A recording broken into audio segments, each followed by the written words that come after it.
Voyons ce qu'il en est du côté du développement.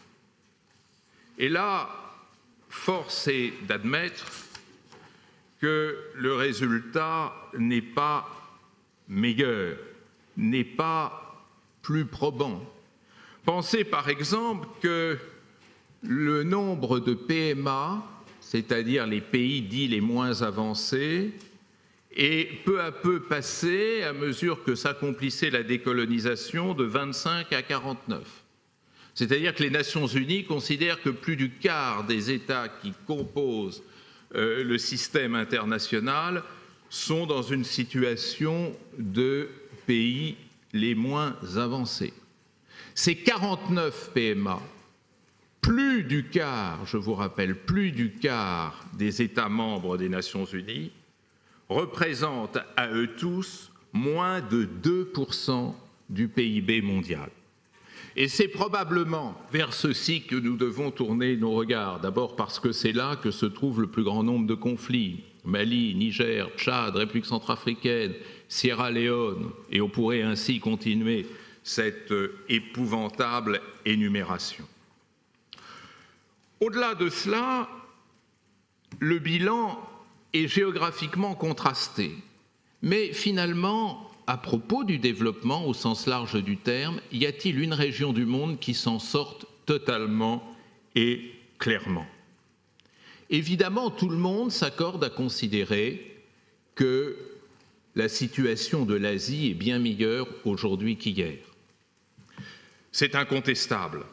L'écart entre les pays d'Asie orientale et les États-Unis a été divisé par 2 ces 25 dernières années.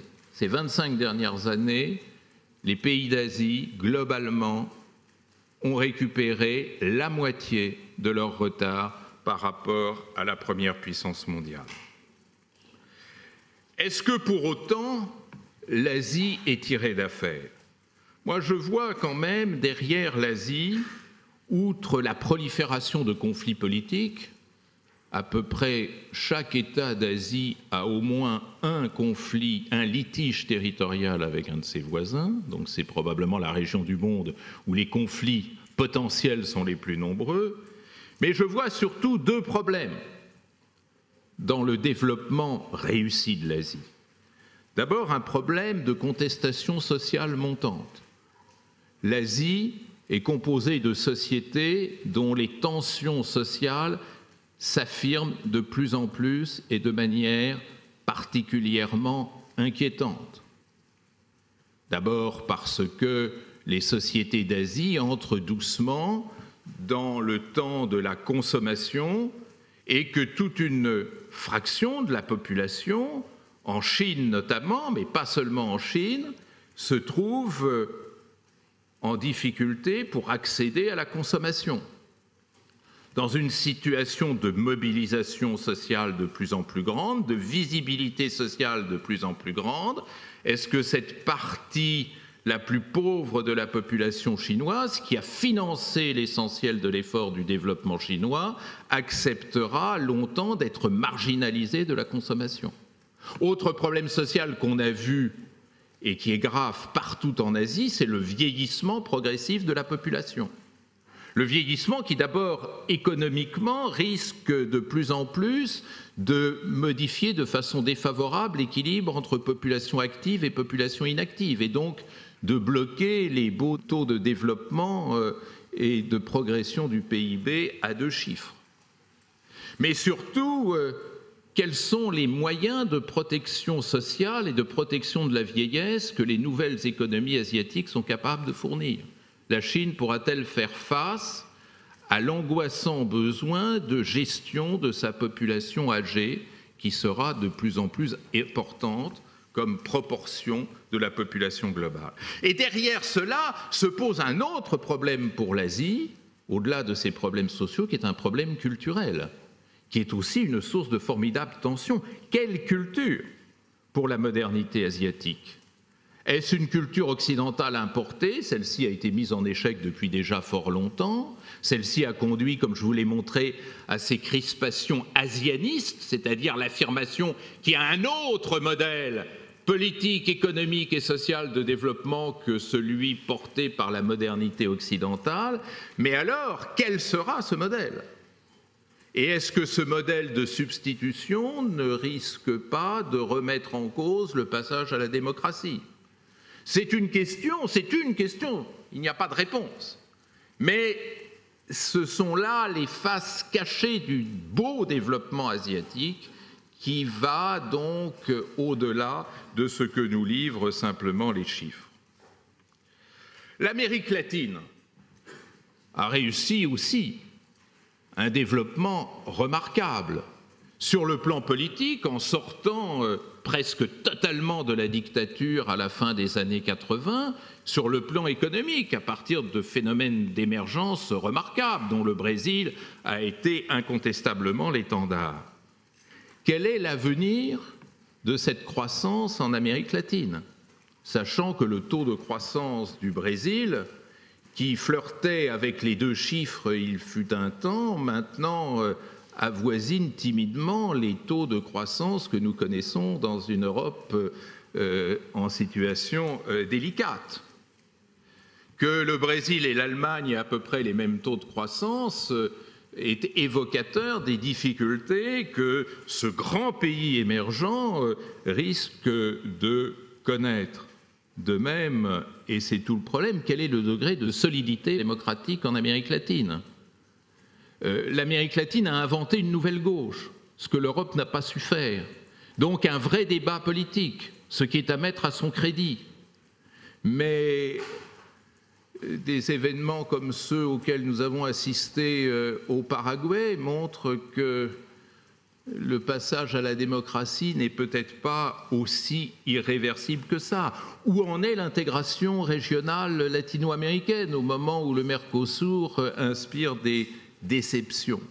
Donc là aussi, le jeu n'est pas fait. Mais surtout, le jeu est angoissant presque partout ailleurs. Presque partout ailleurs, ça veut dire d'abord, bien sûr, en Afrique. Et l'aide à l'Afrique en 1990, dans les années 90, c'était 32 $ par habitant. Lorsqu'on a franchi le cap du 3e millénaire, on est tombé à 19 $ par habitant. C'est-à-dire que l'aide consentie à l'Afrique va en régressant au moment où les besoins sont d'autant plus forts que l'explosion démographique en Afrique, qui atteint le 1 milliard d'habitants, pose problème. Une jeunesse qui s'oriente vers le sous-emploi, vers la précarité et qui, dans les pays les plus douloureux, donne naissance à ce phénomène terrible dont je parlais tout à l'heure, des enfants soldats. Ce cercle vicieux terrible qui est que la pauvreté en Afrique est surtout une pauvreté rurale qui atteint des records particulièrement inquiétants et angoissants, et cette pauvreté rurale se traduit par une décomposition progressive de l'économie rurale africaine, faute de besoins locaux de consommation. Terrible cercle vicieux. La paysannerie africaine est pauvre, mais elle s'appauvrit faute de commandes, de demandes qui lui sont adressées par la population locale. Cette incapacité des institutions multilatérales, des institutions de développement de prendre en charge les sociétés rurales africaines, les économies rurales africaines, devient probablement l'un des enjeux les plus graves auxquels on est aujourd'hui confronté.